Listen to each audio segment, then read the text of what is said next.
Start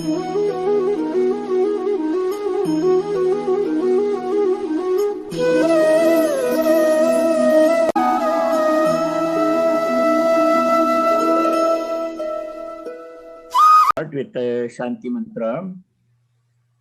It's on page 46 of the book Universal Prayers.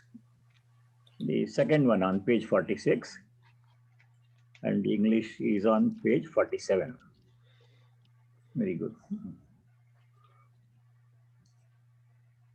Om Vang me manasi pratisthita mano me vachi pratishthitam aviravir maedhi vedasya manistah shrutam me ma prahasi anena adhitena ahoratron sandadhami Kritam vadishyami satyam vadishyami tanmamavatu tadvaktaramavatu avatu mam avatu vaktaram Om Shanti Shanti Shanti Om. May my speech be fixed in the mind. May my mind be fixed in the speech. O self-manifested Atman, do thou manifest thyself unto me. O my mind and speech, may ye be fit to reveal unto me the highest knowledge. May I not forget what I have heard. Without forgetting what I have learned, may I be able to study day and night. The right will I speak.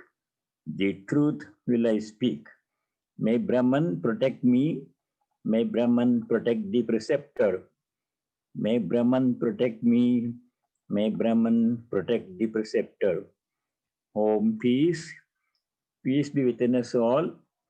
Peace and harmony be amongst all beings. Peace be everywhere in nature. Om Shanti Shanti Shanti. So we start chapter 4 today, Karma Sannyasa Yoga. The last two topics in the third chapter, which we did last time,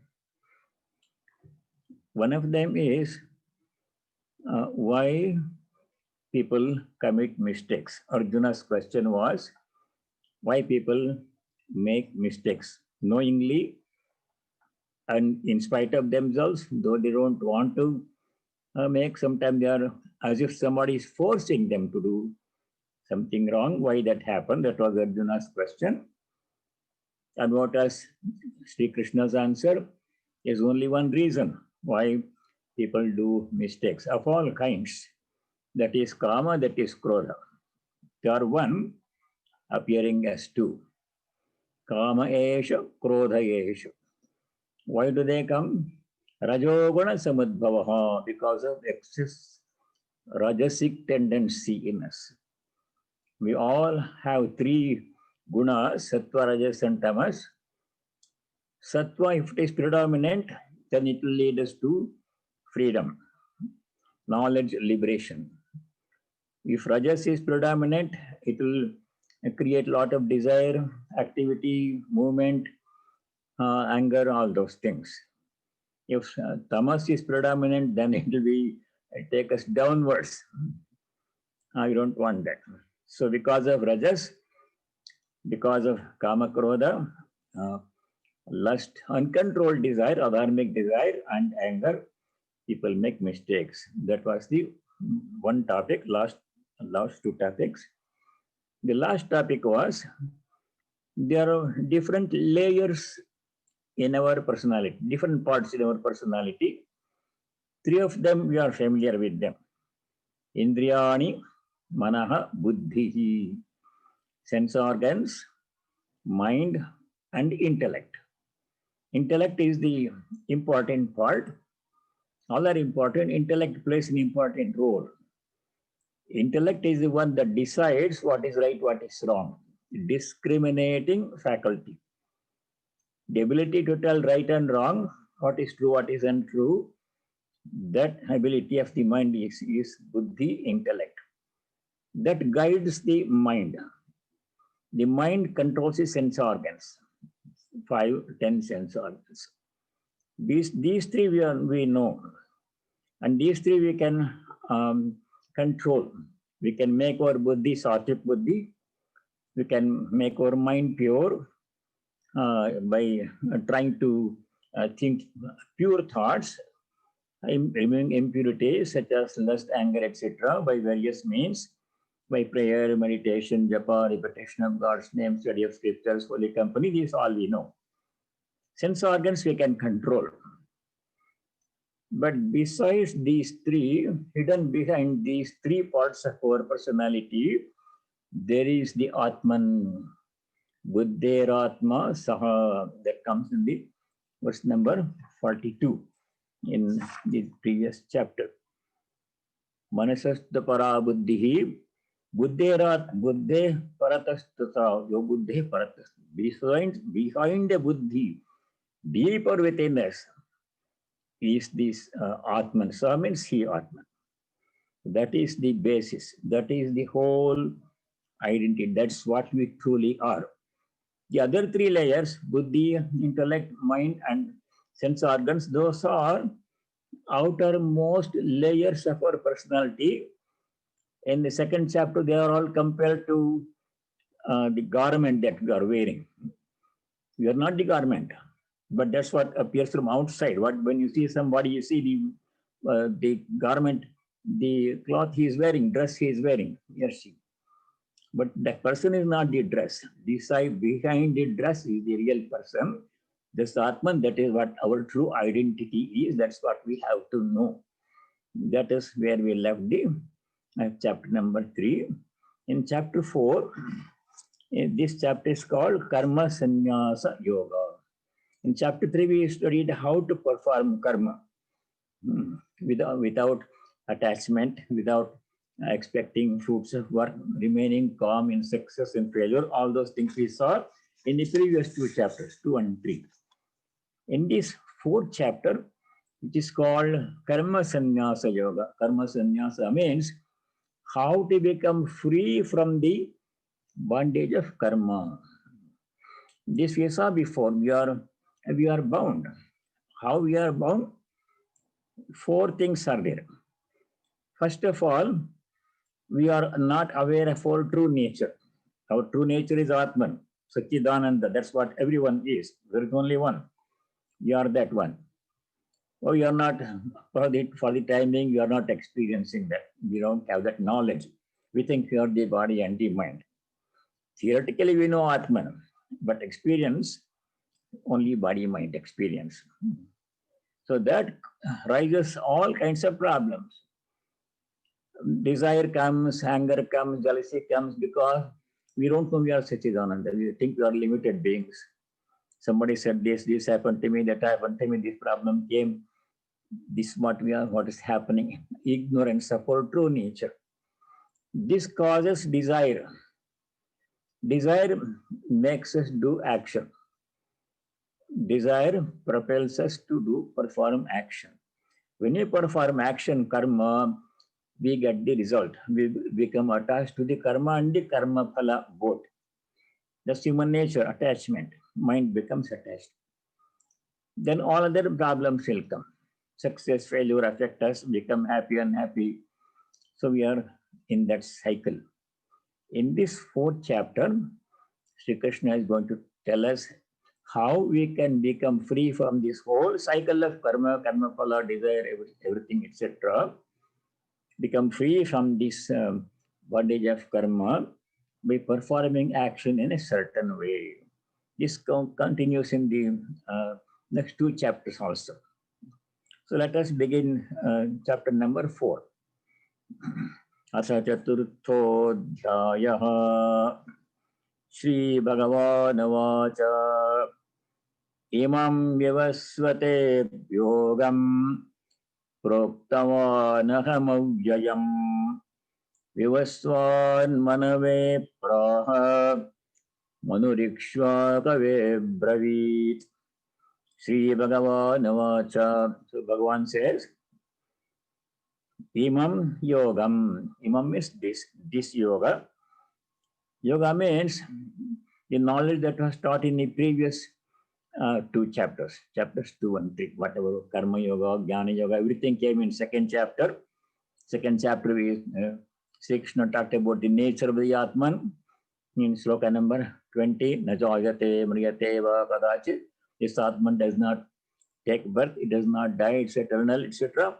The nature of Atman came, and the Sita Prajna Lakshana came, qualities of a sage of steady wisdom, all those things came in second chapter, third chapter, Karma Yoga. All of that knowledge, Imam Yogam, that knowledge, Imam Yogam, Aham, you see the word Aham hidden there, Proktavan Aham Avyayam. Aham means I.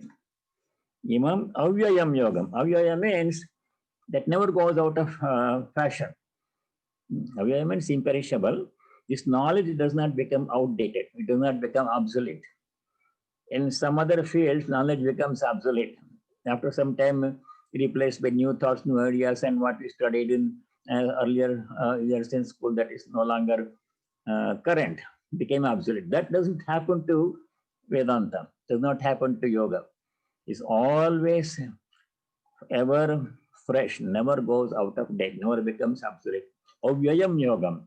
This imperishable yoga knowledge that was given, Imam Avyayam Yogam Aham Proktavan. I gave this, I taught this knowledge to whom? Vivasvate, to Vivaswan. Vivaswan is the sun god. The sun, which is source of all energy, life-sustaining energy, that was the first recipient. Taught by whom? By Bhagavan, Lord himself. The Lord teaches sun this knowledge of Vedanta, Atma Jnana, Adhyatma Vidya, also we can call. This knowledge of yoga, Adhyatma Vidya, was taught by Bhagavan, Lord himself, to Vivaswan, first level, first teacher, first student. Evam Vivasvate, to Vivaswan, Aham Avyayam Idam Imam Avyayam Yogam Aham Proktavan, I taught it to Vivaswan. Then the teaching continued to the next generation. Vivaswan Manave Praha. Vivaswan taught this to Manu. You all have heard Manu, Manusmriti, Manu Dharma Shastra. Manu is the first human being. When the human race started, Manu is the first human being. So Manu received this knowledge, Adhyatma Vidya, knowledge of the self from Vivaswan, from sun. So came down to the human level. From divine level to sun to human level, knowledge came. Imperishable knowledge, never goes out of date. Vivaswan Manave Praha. Vivaswan means sun. Sun taught this to Manu.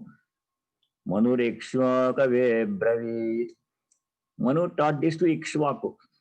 Abravit means he told, he taught. So here see the lineage, how knowledge came from the Lord himself. The origin of all knowledge is God himself. So we call it Apaurusheya, not any human being. Human mind also can create knowledge of the world, scientific discoveries, all those things. But this eternal knowledge of self, Atmavidya or Brahmavidya, came from the Lord himself. To sun, from sun to Manu, to the human level, first human being. Manu taught it to Ikshvaku. Ikshvaku is a great king. He is the first king in the Surya Vamsha. Surya Vamsha means the lineage of the Sun dynasty. Who is the famous person in the Sun dynasty, Surya Vamsha? Rama himself. Sri Rama was born in the Surya Vamsha, the dynasty of the sun. So, you know, Rama and Sri Rama. So, Ikshvaku was the forefather, the first person in that Surya Vamsha, sun dynasty. In the in Indian, or you can say in Vedika Dharma, in Vedanta, Hinduism, great importance is given to sun god. Even the earliest Rig Veda, there are so many hymns in praise of sun. Every morning, people are required to offer oblation to the sun. Surya Argya Pradhanam. Argya means offering water. Symbolically, we cannot offer water to sun. He's 93 million miles away physically. Everything comes from him. But symbolically, acknowledging our very existence to the presence of sun. If sun were not there, we would not be there. No life would be possible without sun. This because of sun's power that everything happens on this planet. Plants grow, people live, animals live, and rivers flow, rain happens. Everything happens, day and night happen only because of the presence of sun. So great importance is given in our Vedas to the worship of sun. Every day we have to worship sun. Some people perform Surya Sandhya Vandanam 3 times a day, offering Argya to sun. Very important. It is sunlight that is making our life possible. In one commentary I read, the food that we eat every day is because of sunlight. And the clothes we wear is because of sunlight. Unless sunlight is there, we can't grow any product, we can't make anything. Everything sunlight is we are using every moment in different ways, different forms. So US1 means sun is the first teacher who brought this knowledge down to human level, taught it to Manu. Manu taught it to Ikshvaku, Ikshvaku taught it to other people, it came down to us. So that is the Guru Shishya Parampara. Vedanta has this teacher-student lineage, unbroken lineage. All the Vedas have come down to us through the lineage of teachers. Teacher teaches his student, the student becomes a teacher, teaches his student or her student, and then it comes down to us, to our student, to our teacher, like that one. See, in our own tradition, Sri Ramakrishna was the teacher, and he got it from Totapuri and Bharavi Brahmani, other teachers, and they got it from their teachers, Shankaracharya, like that one.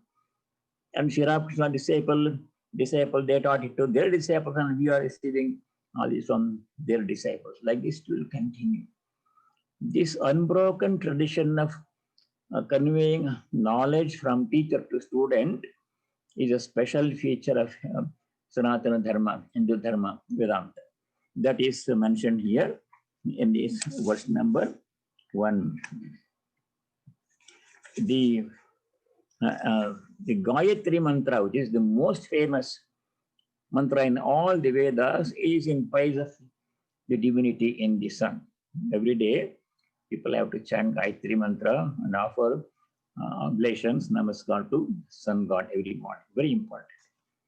Now we go to shloka number 2. This lineage is being described in this second shloka also.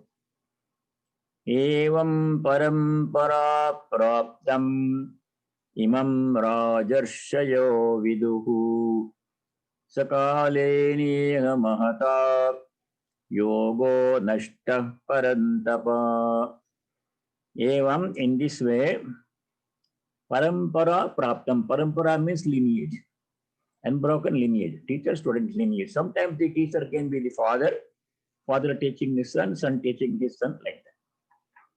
In this way, this knowledge, evam para praptam, rajarshayaha viduhu. Rajarshi means royal sages. Shankara says, rajanascha te rishaya cha iti te rajarsha. Some people were both kings, rajas, and rishis, sages, both. One person being the king and the sage both. That is how it was earlier days. Kshatriyas were the people who held this knowledge and communicated from generation to generation. Evam parampara praptam imam rajarshaya viduhu. Saha, this knowledge, Kalena, Mahata Kalena, Saha Yoga, that yoga, that knowledge. Mahata Kalena, because of long passage of time, Nashtaha became lost. If the lineage is continuous, then why should it be lost? Everybody should teach it to their student and their student should continue. There should be no loss. But what happens was, along the line, some teachers were not very good in understanding and communicating this knowledge to the next generation. That's explained in the commentary with Shankara. Shankara says, Durbalan Ajitendriyan Prapya Nashtam Yogam Imam Upalabhya Lokam. What happened was, some of the teachers along the way, they were not very efficient. They did not study well and understand. They did not communicate to the next generation. So there was some breakage in the sign. And also because of long passages of time, Mahata Kalena, yoga nashtaha. This yoga become lost because of the long passage of time, and also because of some of the teachers along the line, they were not very efficient in understanding and communicating this knowledge to the next generation. That those two functions are considered very important in our tradition. See, in the Taittiriya Upanishad, there is a lot of emphasis, so much repetition about the importance of Swadhyaya Pravachana. So many times the Rishi says there, one should never refrain from Swadhyaya Pravachana. Swadhyaya Pravachana Vyam Pramaditavyam. Pramada means forgetfulness. We should never forget, never fail to do two things, Swadhyaya Pravachana. Swadhyaya means understanding from our teachers, studying with our teachers this knowledge. Pravachana means communicating it to the next generation. Twin responsibilities we all have. So that some people did not do well. So this yoga also, because of a long passage of time, this yoga was lost. Yoga nashtaha parantapa. That is sloka number 2. Now we go to sloka number 3.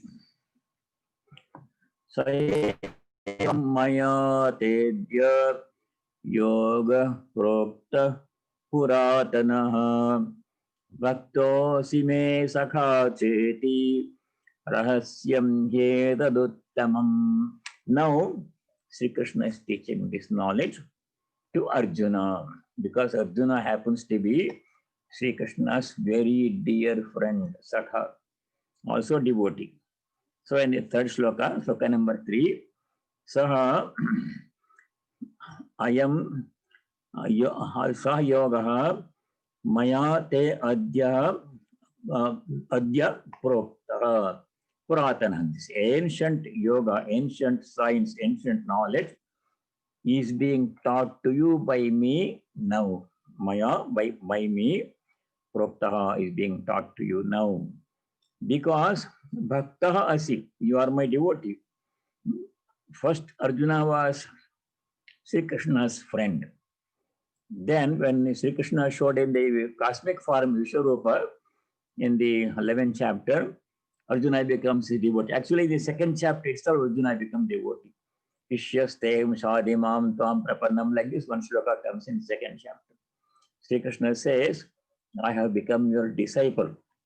Aham te shishya mam prapannam shadhi. Please teach me who has taken refuge in you, surrender to you.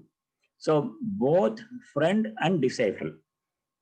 Because Arjuna is both friend and disciple of Sri Krishna teaches this knowledge specially to Arjuna. Bhakto sime sakha. Sakha means friend. Iti etad uttamam rahasyam. This sacred, secret knowledge. Rahasya means secret. It's not secret in the general sense of the word secret. Secret means something that is withheld from some people. Secret information. Not like that. Bhagavad Gita is available to everybody in and dozens of languages. Anybody can make Gita and study. There is nothing is hidden there. In what way it is rahasya? Because to the unprepared mind, it makes no sense at all. We can read Gita, but if you are not prepared to understand the meaning, nothing makes sense.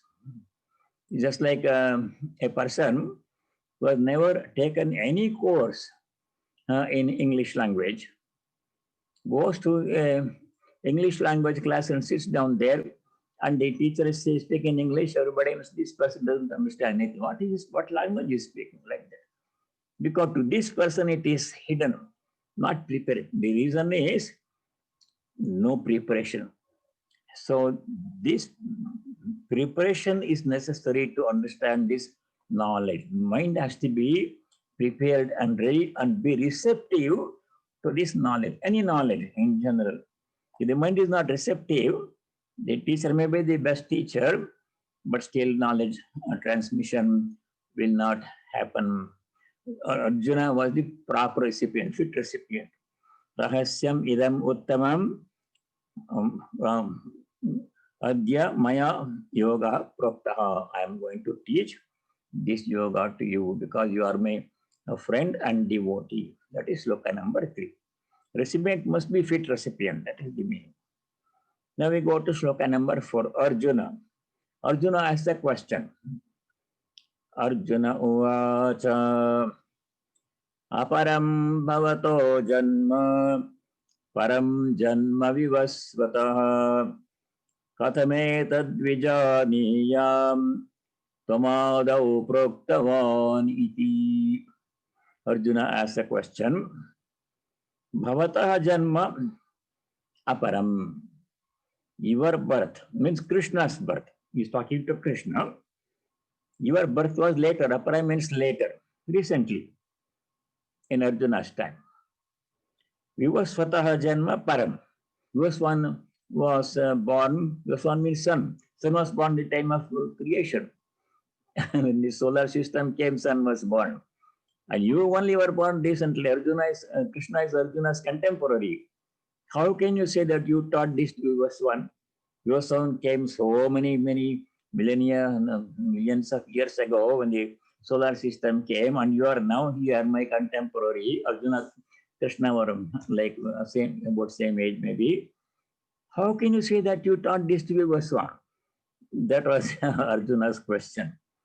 Katame tad vijaniyam. How am I supposed to know? Tvam adau proktavan iti, that you taught this to Vivasvan earlier. Confusion. Question in Arjuna's mind. Then Sri Krishna answers. Sloka number 5. Sri Bhagavan vacha bahuni me vyatitani janmani tava Arjuna tanyaham veda sarvani natvam vetta parantapa. Sri Bhagavan vacha bahuni me vyatitani janmani tava Arjuna tanyaham veda sarvani natvam vetta parantapa. Sri Bhagavan, Sri Krishna replies to Arjuna, bahuni janmani vyatitani, many births I have taken. Bahuni me means mine. Bahuni me janmani vyatitani, so many births I have taken. Krishna, so many incarnations. Present incarnation was Krishna, that only Arjuna is seeing. Tavachapi Arjuna, you also have taken so many different births. It's true for all of us. All of us have taken so many births before. This is not by any means our first birth. And every birth we make a little bit progress. Sometimes you take a step backwards, a little bit progress. Like this, you have come up to this stage.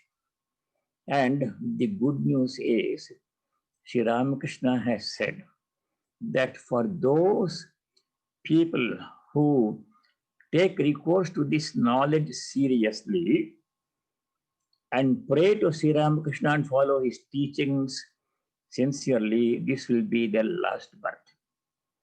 That's what Sri Ramakrishna said. If you want to be reborn, we can be reborn. There's no problem with that one. So Arjuna has taken innumerable births, like any all of us here. Shri Krishna also has taken innumerable births.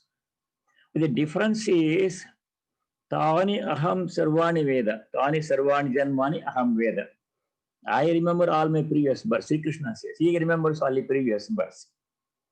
You don't remember even the previous last birth also. Thus, we don't remember. Fortunately, we don't remember. Somebody asked Swami Turiyananda once, because we believe that whatever actions, good or bad, we did in the past karma is affecting us now. Prarabdha karma, all those things we have heard. So one person asked Swami Turiyananda ji, if I remember my previous birth and know what mistake I made, then I will not repeat the same mistake. I can correct myself. Swamiji told him immediately, don't bother. Be thankful you don't remember your previous birth. This is what Swami Tiriyananda said. Be thankful that you don't remember your previous birth. If you remember what happened in the previous births, you will go totally crazy. You can't handle that information.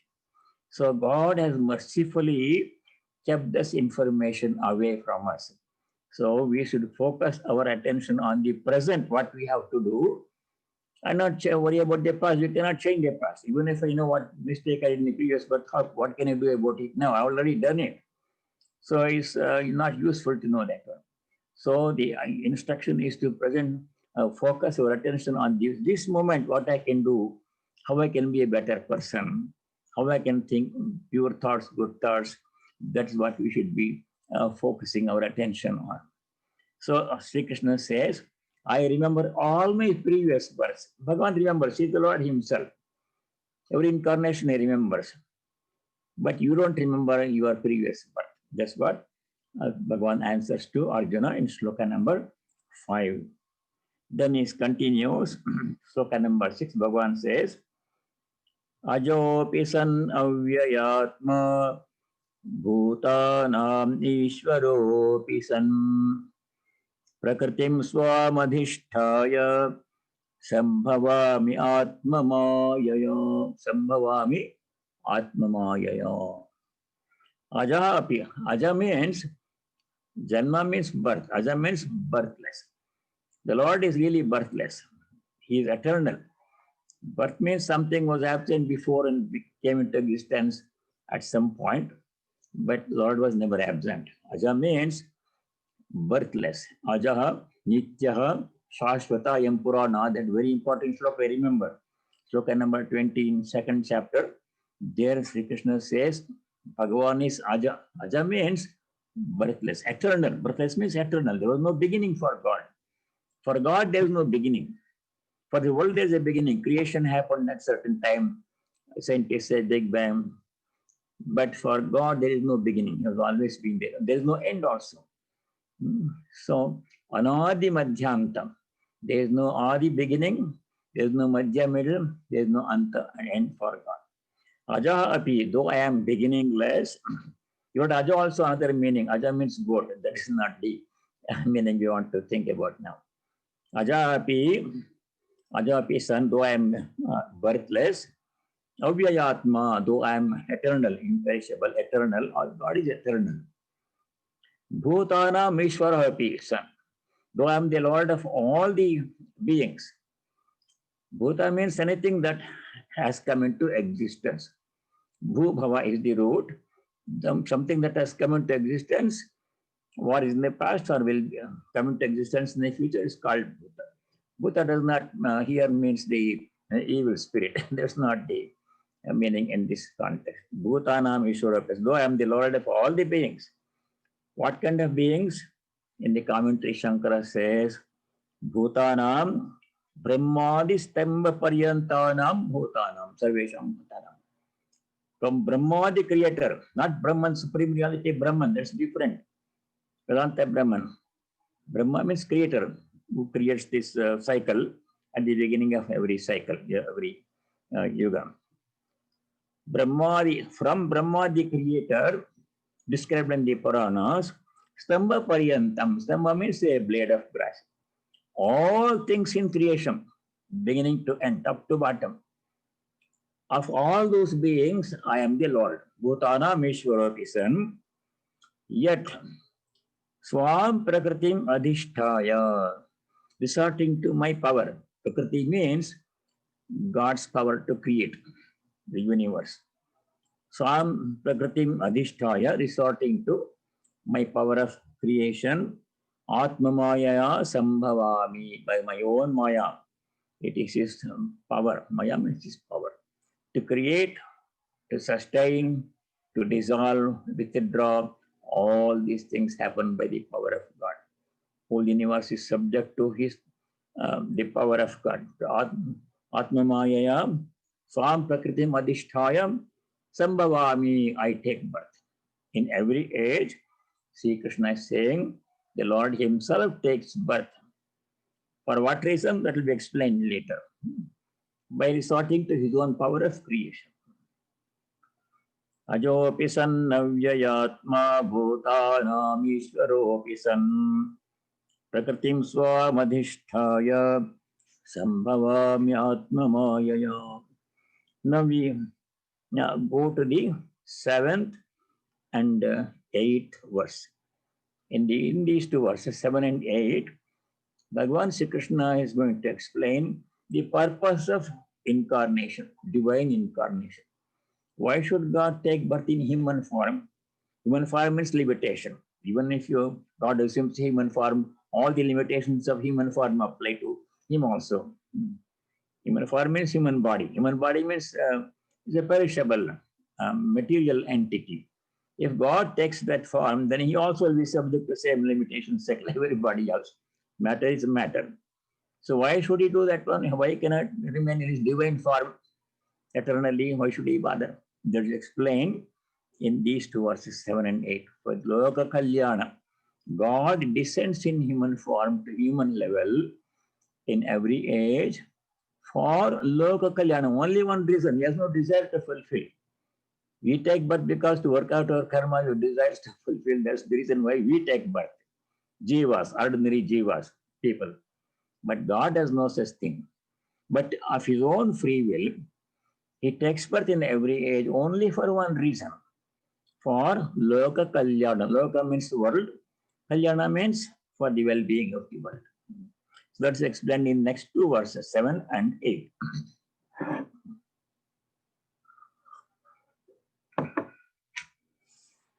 7.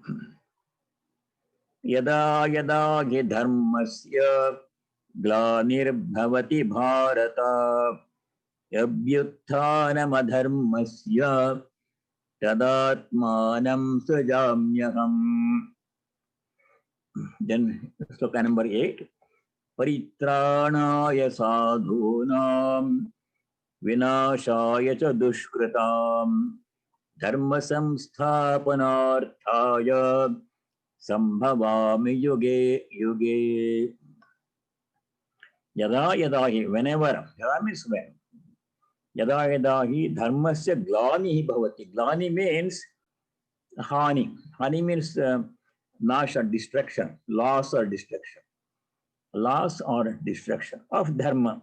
Dharmasya hani bhavati. Whenever dharma declines. See, this is in nature, this happens. Everything declines. Unless it is constantly maintained, every system declines. The degree of disorder keeps on increasing.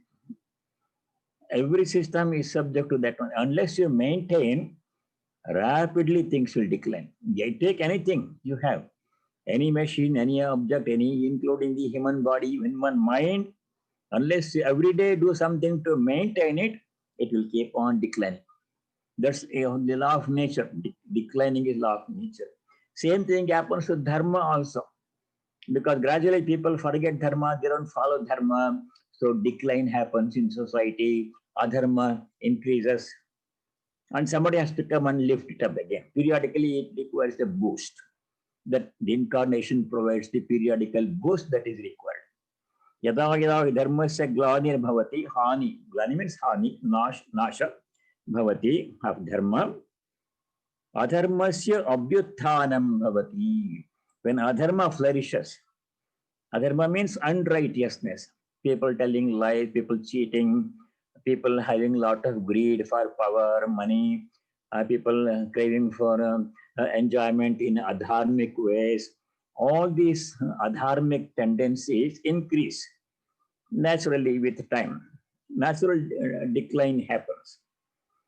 Adharmasya abhyuthanam bhavati tada atmanam srijami. Then I create myself. Srijami means I will take human form.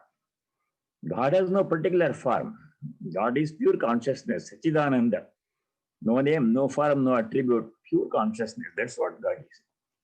But as Chidananda, pure consciousness, we cannot know him. For us to mind to know, we need some name and form.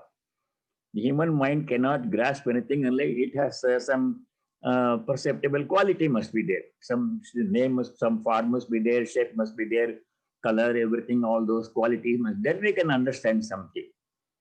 If there is no quality, there is no name, no form, nothing visible, nothing can be touched by the sense organ, then how can we know anything? Not possible. So in order to help mankind, he takes human form so that people understand teaching only from a human being. If I have to learn something, any science or knowledge of anything, how can I learn from another person? The teacher has to be a man. I cannot learn from an animal or a cloud, though they also are teaching us every moment.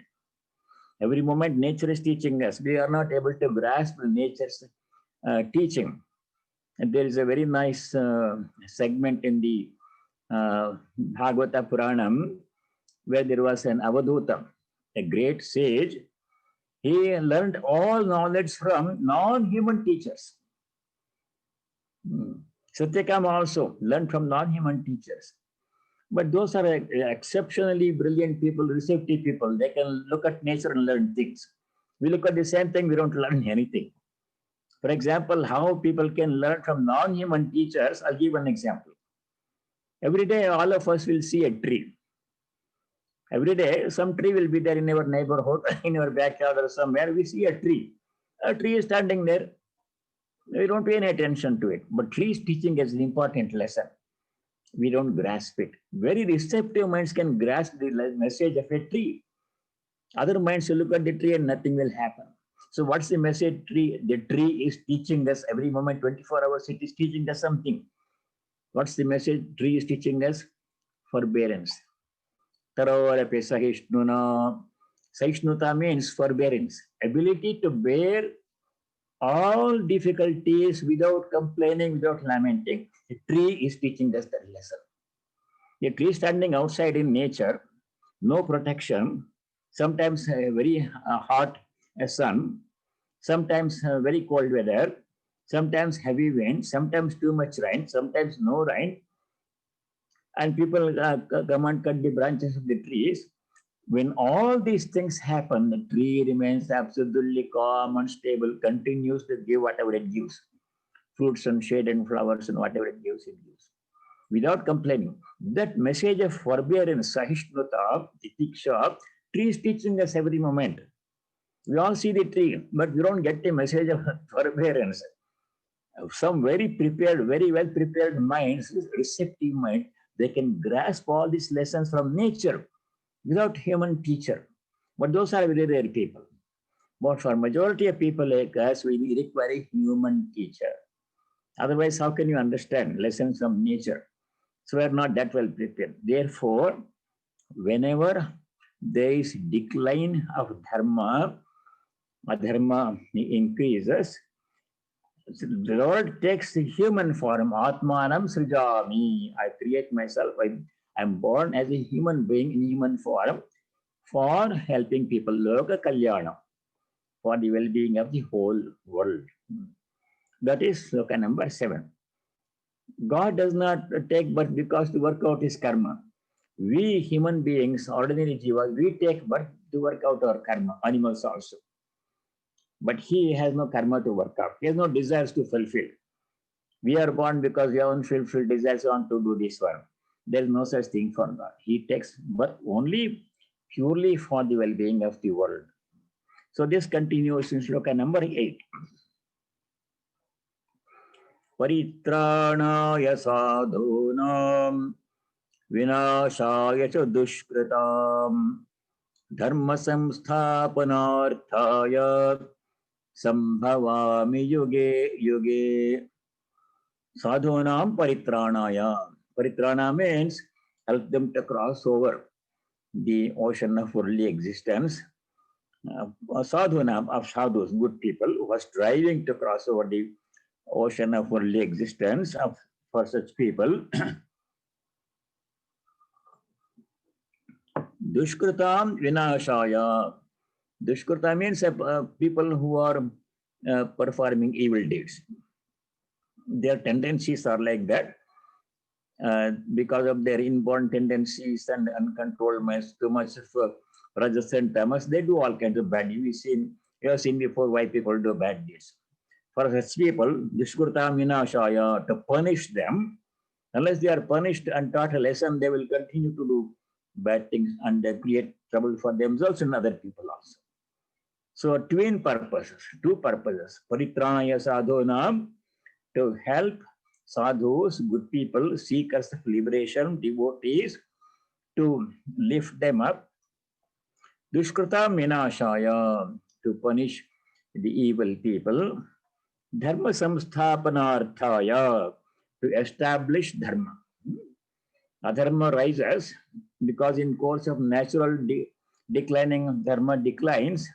Unless it is maintained, everything declines.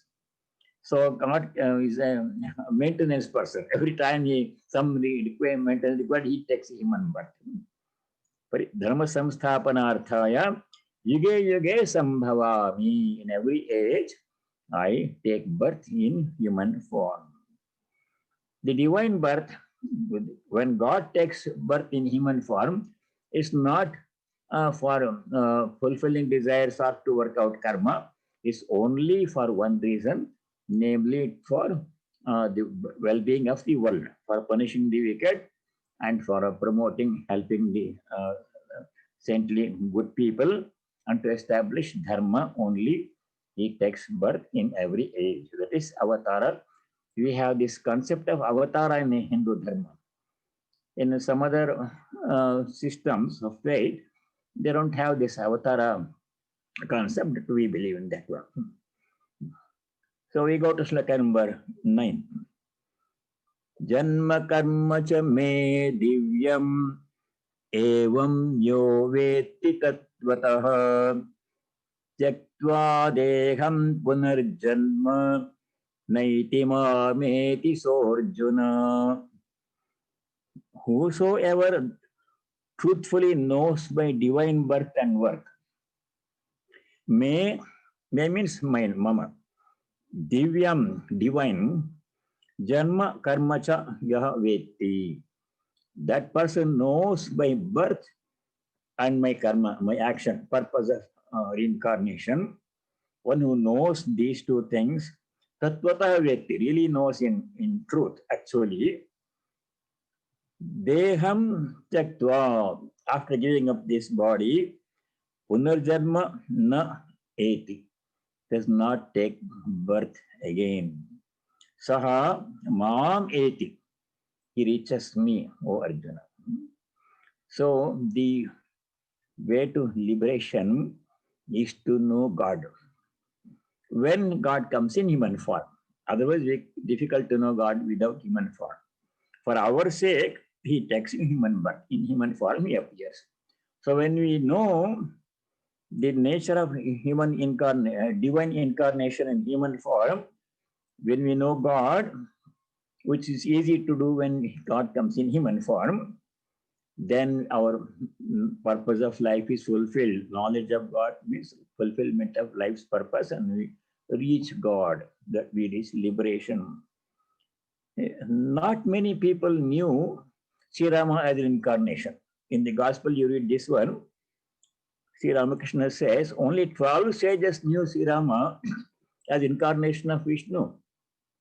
Everybody else thought Sri Rama was the son of Dasharatha. The king Dasharatha was there, Rama was his first son. and you had to go to the forest because of it. All those things people knew. Only as Dasharatha's son, they knew Rama. Most people did not know, those even who were close to him did not know he was incarnation of God. They thought him as another Kshatriya son, good man. Only 12 people knew Rama as incarnation of God, because when God comes in human form, he hides his divine nature. Human nature dominates. When you see a human being, you see a human being as human qualities, human frailties, human qualities.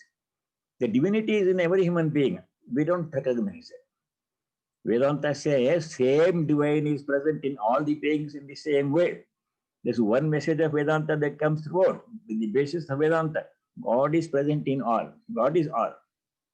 But how many of us, how often recognize God when God comes in human form? In the form of our friends and relatives or family members, they all God only. Who else is there? Only He comes in all these forms. Do we recognize them as God? No. We go by the human form, appearance, go by appearance. Those few people who realize the divine presence in incarnation, not treat them as ordinary people, they reach the goal. They will acquire knowledge of God, they will reach liberation. Deham Tatva Punarjanmane na eti Saha Mam eti reaches me. Who knows my birth and my karma, me janma karma yaveti. So we have to know what's the purpose of divine incarnation in human form. Why God comes in human form? What does He accomplish?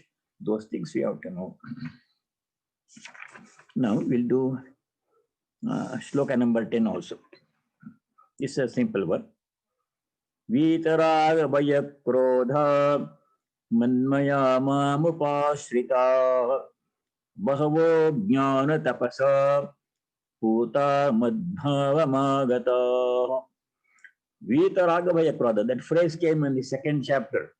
While Sri Krishna was describing the qualities of a Sthita Prajna, same phrase came, Vitaraga bhaya krodha Sthitaderi mundirachyate, sloka number 56 in second chapter. Very important sloka. Vitaraga bhaya krodha means a person who has conquered raga bhaya krodha. Raga means attachment, bhaya means fear, krodha means anger. One who has conquered these three things, attachment, fear and anger.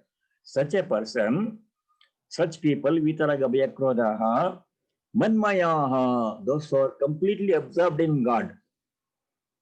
Devotees are described as tanmayaha, those are completely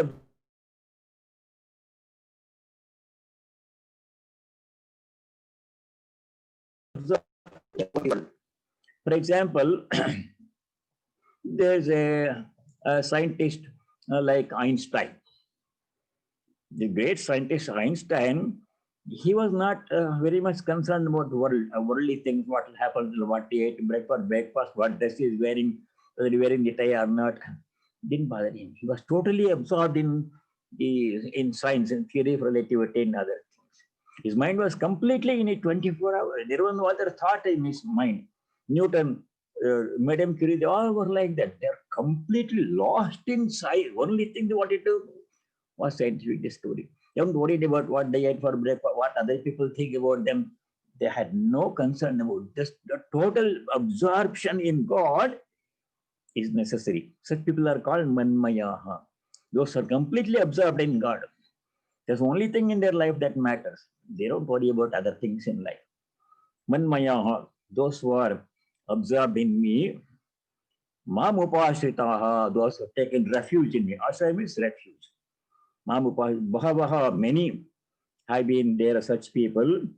Jnana tapasa putaha, by the austerity of knowledge, they have become purified.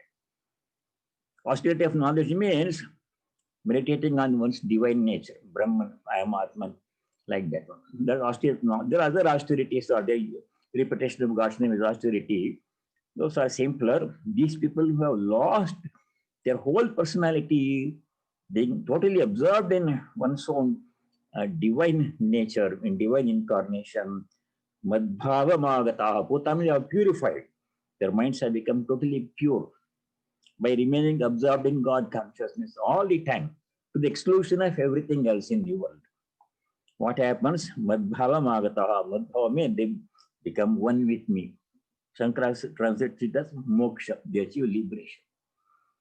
So we should become totally absorbed in God consciousness. And God makes it easy for us to do that one by appearing periodically in human form. That's the only way we can relate to God. If God comes in some other form, then we won't recognize that form as God. So for this benefit of humanity, out of compassion for humanity, God comes periodically in human form. That is the first 10 slokas in the 4th chapter. We'll stop here, and if you have questions or comments, you can bring them up now. Then we'll continue next time till 11th onwards.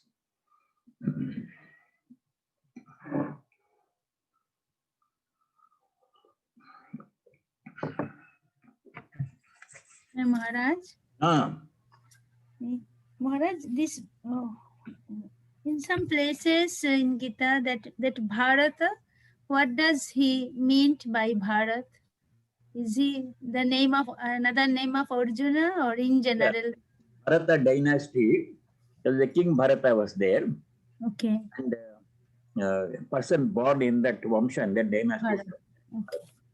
Bharata also the Bharata Varsha, the area Himalayas until the southern tip. That area is also called Bharata Varsha. Bharata king.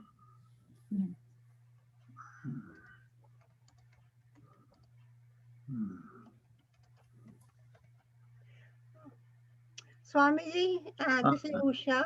I need to make an announcement. You mentioned last time that Sudha Gupta has summarized Gita in the bookshelf, and yeah.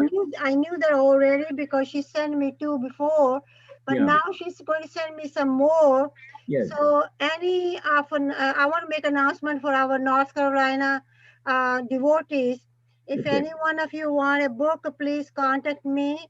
Many of you know my number anyway. Send me a text message or send me an email and I will post it. And other swamis, other than other devotees than North Carolina, if you all want it, you have to come and get it. I don't know how to, send that to you. But North Carolina devotees can contact and come to this center at designated time, so I can, kind of make sure that they get it. So that's an announcement I'll make. Yes. So I will have the books in a day or 2. Yes, it's a great idea. It's a very helpful book. Sudhaji spent a lot of time. After every chapter, she would study the whole chapter and make a 2-page summary, present it to the class, answer questions, and at the end of the 18th chapter, she revised all those chapter summaries and added illustrations and explanations, and it's a nice, very nice book. Yeah. I mean, about a month or 2 ago, she sent me 2 copies, and I have read it, and I think it's a good, especially for teenagers. If you have teenagers at home, it's a nice summary, but easy reading. So I think it'd be nice if you are, but I can only help the North Carolina devotees. Yeah. So others have to find the way that ask Sudha yourself or ask me, and I don't know. I cannot promise that. She sent us a lot of if you send the book via media mail, you can talk to Sudha, and people are willing to pay $3.50. It can be mailed to them. Swamiji, namaskar. Namaskar.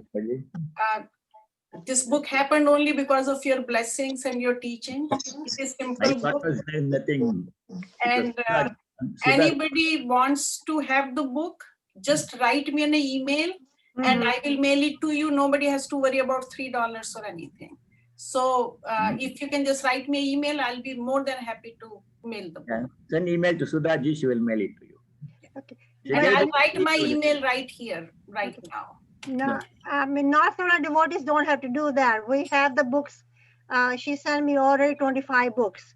So you please can contact me and then we'll have those books to, somehow either, you can go to the center or you can come to my house, my place, or some way or the other. So North Carolina devotees are covered. Very good. They're very special. Not Kiraldana devotees. Yes. I'm almost done.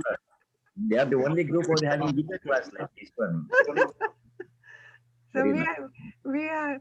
are because of Swamiji we have become special, and because of Sudha we have become special. So Very special. Sudhaji. Everybody special because of Swamiji. yes, definitely, Right. definitely. Anything else? Closing prayer? That's Email address. Okay, that's in the closing prayer. Om Sarve Bhavanta Sukhinah Sarve Santu Niramaya Sarve Bhadrani Pashyamyantu Ma Kaschid Dukkha Bhag Bhavet Om Shanti Shanti Shanti. Om, may all be happy, may all be free from diseases and other problems. May all realize and practice what is noble and auspicious. May no one be subject to misery. Om, peace. May there be peace and joy in our hearts. Adhyatmika Shanti. May there be peace and harmony amongst all the beings. Adi Bhautika Shanti. May there be peace everywhere in nature. Adi Daivika Shanti. Harihi Om Tat Sat. Sarvam Sri Rama Krishna Arpanamastu. Thank you all, and all of you.